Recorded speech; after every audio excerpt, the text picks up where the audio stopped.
The walk home was peaceful, the tension of the archery field finally beginning to melt away from my shoulders. So-so walked steadily beside me, her harness a comfortable weight against my hand. Minamoto and Katsura-senpai flanked us, their footsteps a steady, rhythmic counterpoint to my own. I listened to the casual rustle of pages as Katsura-senpai held a book he'd been carrying. You're a fast reader, Akihiko. What's the title? Something historical? It's a text on the evolution of Kyudo. I thought it would be a good way to expand my own knowledge of the sport, not just for the sake of the club, but because it ties into my broader historical studies of the period. And Mrs. Tachibana asked if I would keep her updated on her daughter's progress. I want to ensure I can give her accurate, informed reports. I felt a warmth bloom in my chest. He's doing that for me? That's incredibly thoughtful, man. Honestly, Miyoya, you've got someone who really looks out for you, doesn't he? I felt my cheeks begin to heat. He's always been that way. He takes care of everything. I know with him around, I won't fall or get lost. Katsura-senpai stopped walking. When he spoke, his voice held a new note. He sounded so different and unfamiliar. Thank you, Tachibana, for your kindness. We've all become close friends, and given that I have known you for a year now, if it is all right with you, I would like to stop using such formal titles. I would like to call you Miyoya, if that is all right.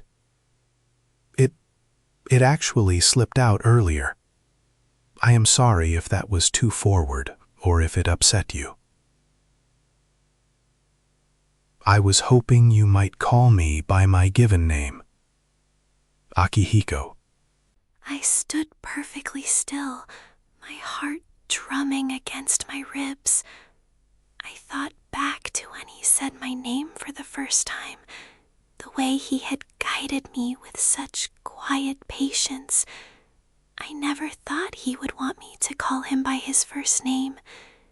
It felt heavy and secret in my mind, a treasure I hadn't realized I was allowed to hold. I looked down, feeling shy, shaking my head slightly. Forgive me. It didn't upset me. I'm sorry if it came across that way to you. Please call me Miyoya if you wish. I would gladly call you Akihiko, I whispered, the name feeling soft and right on my tongue. The walk to my front gate was filled with a lingering sense of change.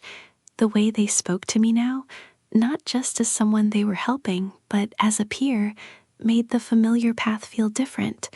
Usually the walk home was filled with silence, but now it was filled with warm conversations. When we reached my gate, I turned to thank them, but Tatsuya began to speak.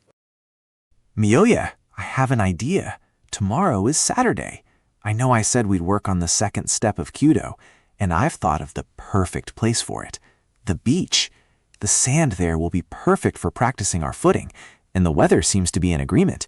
What do you think? I blinked, surprised. The beach? That sounds wonderful, but I hesitated, my mind racing through the logistics. I don't have a bathing suit, and I'm not sure my mother will let me go. It might be too dangerous for me to navigate that kind of terrain. Akihiko stepped where I knew he was, and his voice was calm and steadying as always. I will handle it, Miyoya. When I speak with your mother, I'll explain the plan, and I'll be with you the entire time. I am sure if she knows I am there to watch over you, she won't mind. I felt a rush of relief. Really? Thank you, Akihiko. I gave a small, slight bow, the name feeling more comfortable now. We can go shopping before we head to the beach then. I don't have a bathing suit either, so it'll be a group effort. Be ready by 6 a.m. That will give us enough time to have breakfast once we get there. And I think I'll ask Renjiro and Sakuya to join us as well. Let's make it a full day. And if it's all right, I'll invite my sister. You've met her a few times. Miyoya. Yes, of course. If she would like to come. Her name is Hayami Katsura, isn't it? Thank you both, really. I turned, feeling for the latch of my gate, and made my way inside. As I shut the door behind me, I could hear their voices trailing off, but I was too happy to pay them any mind. I waited until I heard the lock click before pulling out my phone to text the others. I turned to Tatsuya, my expression turning serious.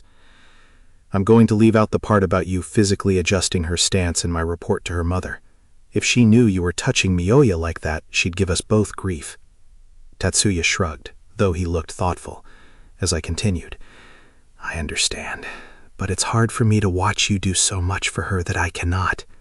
He looks to me. I see. So it's the blind leading the blind, then. Are you blind yourself?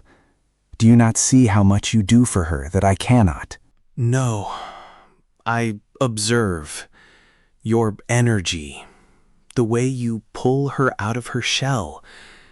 I don't, nor could I ever have that. I don't know about that. I forget how confined she is. But her mother trusts you. You can give her a freedom I cannot.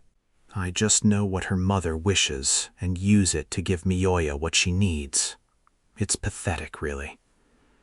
Just be careful. If Renjiro sees you touching her like that, even for the sake of the training, you'll be the one left blind. He's incredibly protective of her. Having him come along tomorrow is our assurance that things stay professional and nothing goes beyond what is strictly needed. Minamoto let out a short, sharp laugh, though it didn't quite reach his eyes. All right, then. Well, I should get home. We start early tomorrow. Good afternoon, Akihiko. I watch him walk away so carefree. Meanwhile, I look to the gated house of Miyoya. I promise I won't let this be your prison, Miyoya. I can do that much to help you. This I promise.